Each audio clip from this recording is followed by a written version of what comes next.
तेरे चुप हो जाने से हो सके तो बात कर किसी बहाने से।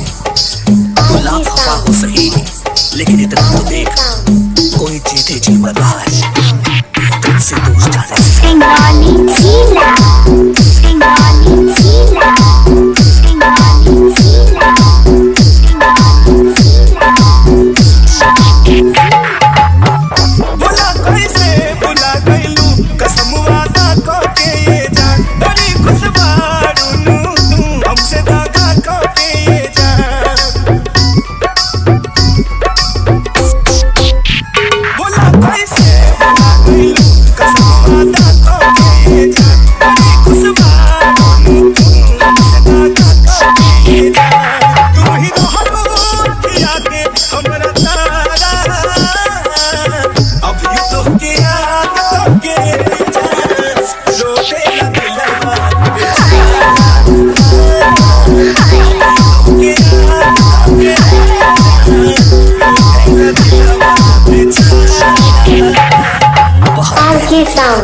लेकिन हम सोए नहीं, दर्द भी बहुत था दिल में, लेकिन हम रोए नहीं।